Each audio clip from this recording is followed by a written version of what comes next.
comment l'industrie s'adapte à cette réalité-là. Donc, premièrement, on veut souligner le travail des différentes organisations qui s'impliquent au niveau de la gestion de la pandémie dans des niveaux d'expertise qui étaient absolument pas les lâches jusqu'à maintenant. Là. Oui, on va commencer par un concours, Greg. Oui, on veut prendre le temps. Ça n'a pas rapport du tout avec l'aéronautique. Mais on pense que c'est important de le mentionner. Il y a depuis quelques semaines, mais ça fait pas 3 mois que ça roule. Là. Ça fait 2-3 semaines à peu près là, qu'on a lancé un challenge. Certains hôpitaux, organismes à but non lucratif, certains gouvernements aussi, là, ont lancé un peu partout à travers la planète différents challenges pour fabriquer des ventilateurs. Pas cher, facile à sourcer. Oui, c'est ça. Ouais, efficace. Au Québec, c'est entre autres, parce que je ne veux pas dire qu'il y a juste ça, là.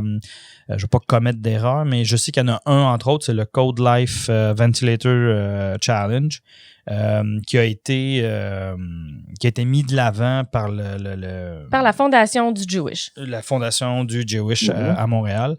Et la raison pour laquelle on parle de ça, premièrement, c'est pour souligner le travail des entrepreneurs, d'ingénieurs qui se sont lancés là-dedans à corps et âme. Et bien sûr, tout ça, c'est une question de génie biomédical, mais c'est pas du tout les seules personnes qui se sont lancées là-dedans. Il y a des gens d'informatique, il y a des gens de génie électrique, etc., etc. Et, bien sûr, la raison pour laquelle on en parle, des gens d'aéro. Oui, il y a des gens d'aéro. Donc, une compagnie, entre autres, que nous connaissons, avec qui on a eu la chance de travailler dans le passé, des gars qui sont super cool, qui sont fantastiques, Olivier et Christian de la compagnie OCX. Ils sont pas tout seuls dans leur équipe, OK? Juste pour donner une petite idée, là, l'espèce d'équipe interdisciplinaire, pluriculturelle, je sais pas trop, là, qui ont été capables de mettre, de monter, là. Il y a 3 médecins, il y a 4 techniciens, il y a 2 ou 3 ingénieurs. Là, j'y vais de mémoire, là, mais je suis pas très loin des bons chiffres. Là. Il y a un machiniste, je me rappelle. 3 personnes en charge de la programmation, 3 programmeurs, merci. OK. Donc, fait que c'est vraiment cool là, ce qu'ils ont fait. Puis, donc, et là, qu'est-ce qu'on fait? On part en production? Des entrepreneurs. Donc une PME, une PME, en fait, une TPE plus que d'autres choses, qui a décidé de participer à ce challenge-là. Fait que déjà là, c'est vraiment cool, les gars. Je vous lève mon chapeau, c'est vraiment le fun. Mais ce qui est intéressant dans cette histoire-là, c'est que dans ces derniers jours, on a beaucoup entendu parler de gros ou de gens plus connus. Par exemple, on a parlé de CAE. Ben en fait, on va juste faire une petite précision. Oui. Ils ont sélectionné certains des finalistes. C'est ça l'affaire. Attends. Ouais. On a beaucoup entendu parler de grosses compagnies, même avant qu'ils fassent la sélection. On sait que CAE est dans ce challenge-là depuis le début, puis Polytechnique, certaines autres écoles. Je pense que l'ETS aussi était là-dedans. Mais ce que je veux d'abord souligner, même avant même de parler d'OCX puis de Christian et Olivier, c'est que à travers le monde et au Québec, il y a beaucoup de petites entreprises, de PME, de travailleurs autonomes qui se sont lancés là-dedans, qui se sont montés des équipes dont on n'a pas entendu parler. Puis là, je me permets de lancer une petite flèche à certains médias qui ont rapporté le challenge, qui en ont parlé, mais qui ont omis de mentionner qu'il y avait aussi des nobody, là, des gens qui ne sont pas cotés en bourse, qui travaillent sur ces challenges-là, puis c'est important. Puis ici au Québec, là, OK? Donc oui, 1029 participants. Et sur 1029 participants, cette semaine, on en a retenu, avant-hier en fait, on en a retenu 53.